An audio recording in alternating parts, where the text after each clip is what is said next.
ये विधानसभा है गोरियाकोठी विधानसभा। फिलहाल तो यहाँ बीजेपी का कब्जा है, लेकिन इस सीट का मिजाज क्या रहा है और इस सीट में जनता किसे चुनती रही है और क्या किसी खास परिवार का दबदबा है या फिर किसी पार्टी का दबदबा रहा है। रंजन जी, अगर गोरियाकोठी को स्कैन करते हैं तो क्या लगता है कि यहाँ पर अगर बीजेपी जीत रही है तो उसी का दबदबा रहा है या फिर कुछ फेरबदल हुआ है या फिर किसी खास परिवार का दबदबा यहाँ दिखा है? देखिए, जब आप गोरियाकोठी विधानसभा क्षेत्र को देखिएगा तो जो आपने तीन बातें कही वो तीनों दिखती हैं। जैसे इधर पिछले हाल के वर्षों में अगर हम 2000 के बाद 2005 से देखें तो बीजेपी का दबदबा इस सीट पर दिखता है और पहले किसी और का दबदबा दिखता है, और इसके साथ ही यहां पर एक परिवार का भी दबदबा दिखता है। और ये तीनों ही बातें आप गोरियाकोठी विधानसभा सीट के लिए कह सकती हैं।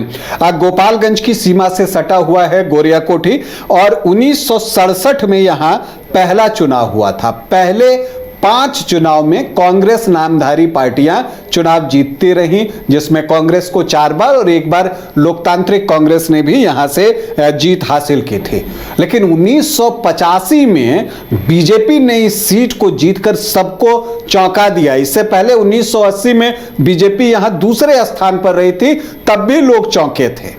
और फिर 1990 आता है और मैं हमेशा कहता हूं कि 90 के बाद बिहार की राजनीति एक अलग दिशा में चली गई, क्योंकि लालू प्रसाद यादव का उदय हुआ तो कांग्रेस के जो आपको पिछड़ी जाति के वोट थे, मुस्लिम वोट थे, वो सारे वोट जो है वो आरजेडी की तरफ शिफ्ट हो गए और जो सामान्य जाति के वोटर्स थे वो धीरे धीरे बीजेपी की तरफ जाते चले गए। एग्जैक्टली गोरियाकोठी में भी वही हमें देखने को मिलता है।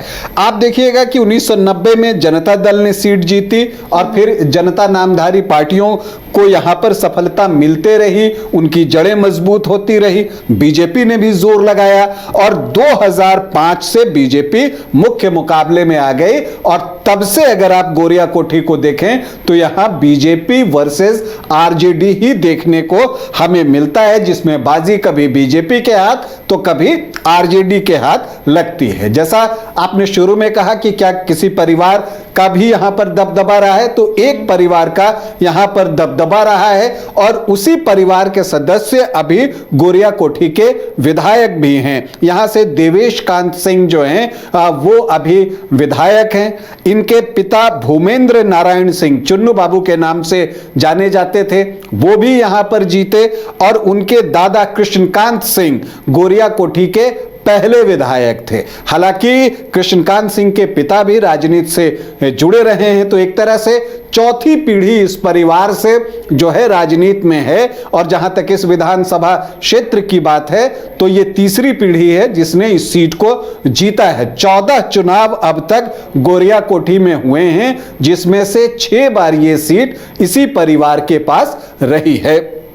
अब अगर हम यहां पर जो 14 चुनाव हुए हैं उसमें देखें कि किस पार्टी के हाथ कितनी सफलता आई है, तो कांग्रेस ने यहां से 4 बार जो है चुनाव जीता है, लेकिन वो आखिरी 1980 में है। उसके बाद कांग्रेस को सफलता नहीं मिली है। लोकतांत्रिक कांग्रेस को 1 बार यहां से जीत मिली है।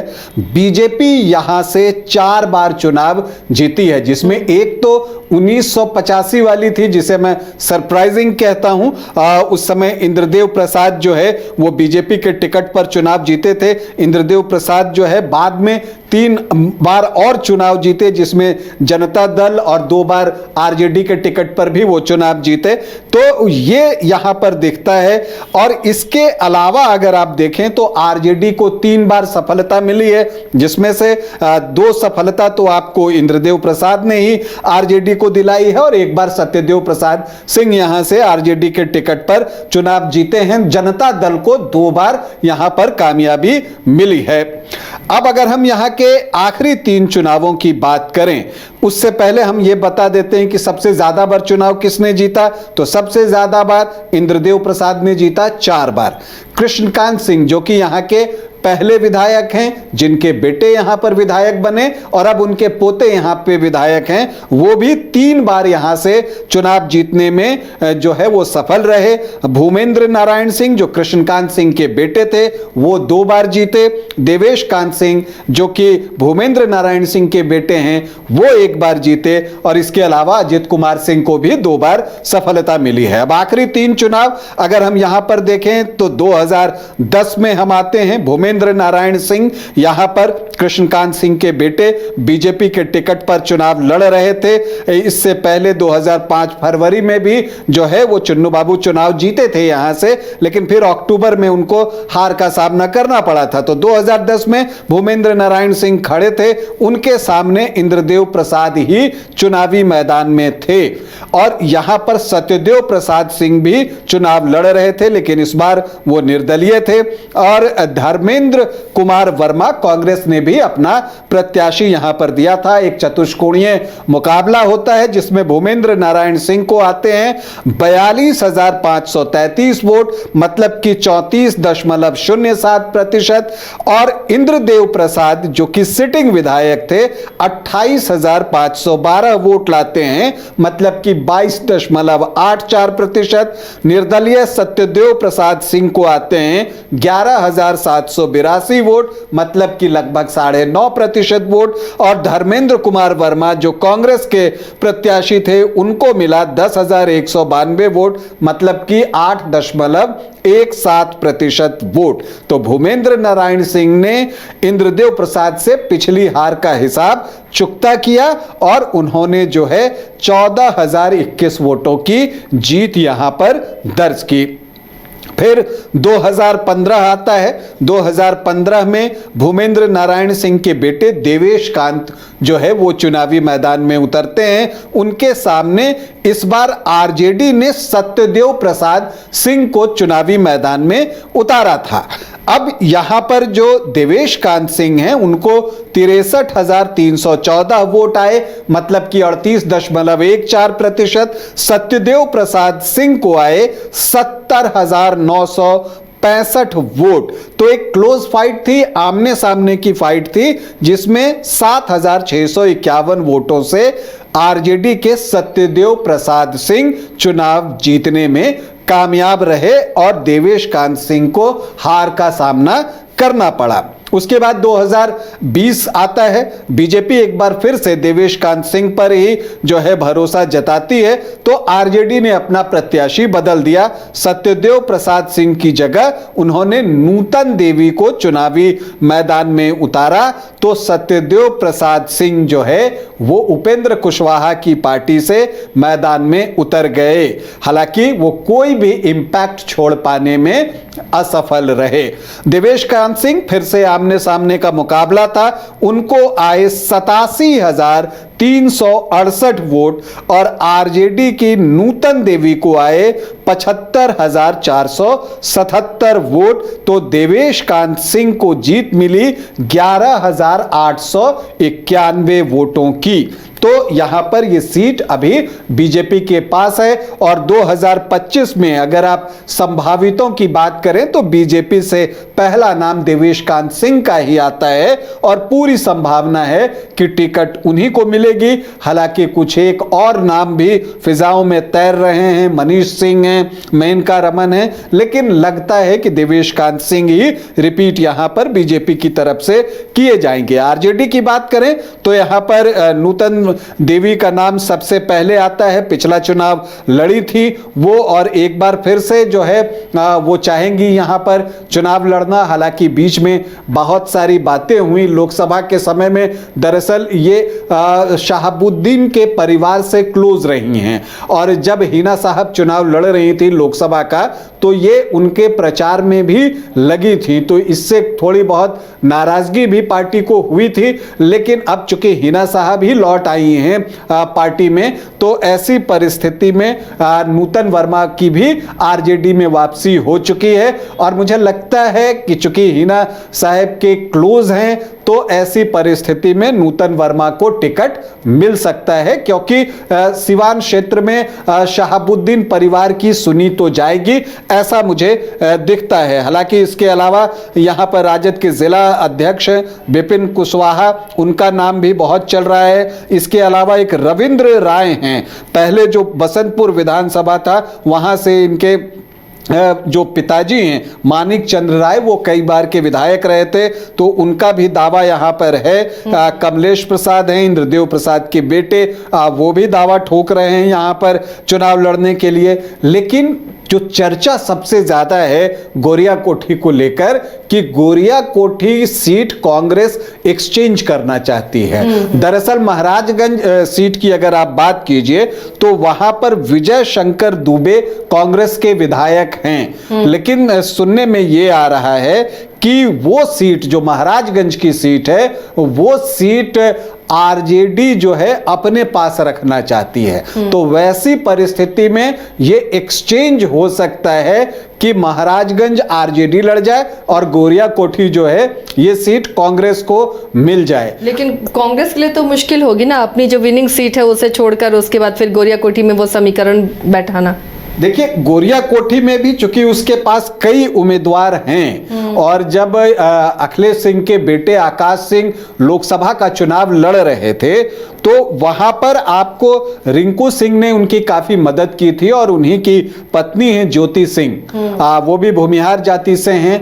तो अखिलेश सिंह की बदौलत वो चाहेंगी कि उनको गोरिया कोठी में जो है वो टिकट मिल जाए। इसके अलावा एक अशोक सिंह हैं, वो भी दावा ठोक रहे हैं और चूंकि यहाँ पर मुस्लिम वोटर्स की संख्या बहुत अच्छी है तो डॉक्टर के एहतेशाम हैं एक, वो भी क्षेत्र में सक्रिय हैं और वो भी चाहते हैं यहाँ से चुनाव लड़ने के लिए। तो अब देखना ये है कि क्या आरजेडी इस बात पर तैयार होती है, क्योंकि देखिए यहां तैयार आरजेडी को ही होना है।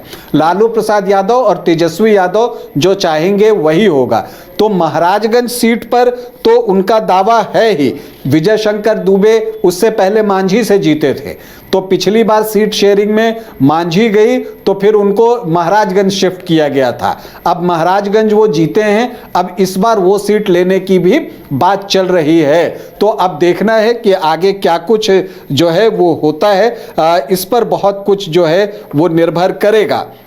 अब हम यहाँ के जातीय समीकरण की तरफ जाते हैं कि यहाँ का जातीय समीकरण क्या है। तो जो एक अनुमान के अनुसार जो हम विश्लेषण करके एक आंकड़ा निकालने की कोशिश करते हैं उसे देखें तो जो एससी वोटर्स हैं गोरिया कोठी में वो 10.84% हैं और जो एसटी वोटर्स हैं वो 1.3% हैं, लेकिन मुस्लिम यहाँ पर 16.9% हैं वोटर, मतलब कि लगभग 17% के आसपास, और यादव जो हैं वो भी 16 से 18% के आसपास हैं। तो एक आप देखिए कि यहां पर 33 से 35% का ब्लॉक एमओआई का बनता हुआ दिखता है।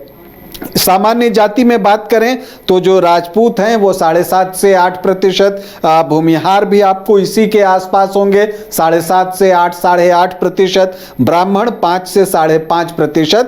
तो जो सामान्य जाति के वोटर हैं वो 21 से 23% के आसपास हैं। और कोयरी कुर्मी की अगर हम मिला दें, बातचीत करें, हालांकि कोयरी की संख्या यहाँ पर ज्यादा है कुशवाहा की, तो वो 9 से 10% का आंकड़ा आता है। और जो वैश्य वोटर्स हैं उनकी संख्या भी बहुत अच्छी है, 10.5 से 11.5% के बीच में। तो अगर आप देखिए तो सामान्य जाति के जो वोटर हो गए 21 से 23%, कोयरी कुर्मी 9 से 10%, और वैश्य जो हैं वो 10.5 से 11.5%।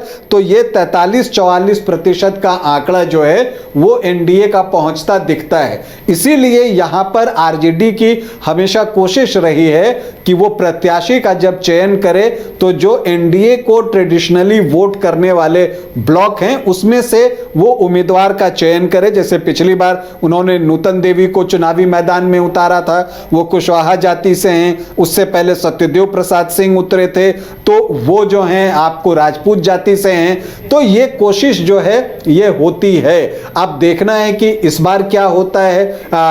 अब इस बार भूमिहार कैंडिडेट बनते हैं या फिर से कुशवाहा कैंडिडेट यहां पर आरजेडी देता है, तो ये देखना यहां पर दिलचस्प होगा। लेकिन मुकाबला यहां भी बहुत रोचक होगा क्योंकि दोनों ही ब्लॉक स्ट्रांग दिखता है और दोनों ही तरफ से पूरा जोर लगाया जाएगा। इस बात से आप इनकार नहीं कर सकते क्योंकि अगर आप देखें कि जो एमओआई का अगर ब्लॉक 33 से 35% के आसपास बनता है तो नूतन देवी को प्रत्याशी बनाने का असर यह था कि वो 39.4% मतलब 4-4.5% का इजाफा इस वोट में हुआ।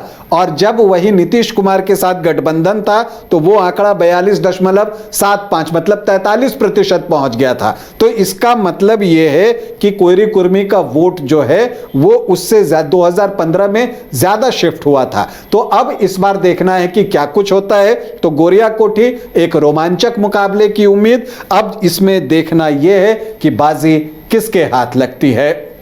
तो ये गोरिया कोठी का मुकाबला था और बहुत रोमांचक यहाँ का मुकाबला होने वाला है। क्या सीट एक्सचेंज के बाद अब किसे ये सीट इंडिया ब्लॉक में मिलने वाली है उस पर भी हमारी नज़र बनी रहेगी। कैंडिडेट कौन होगा इस पर भी नज़र बनी रहेगी और आपको लगातार अपडेट करते रहेंगे।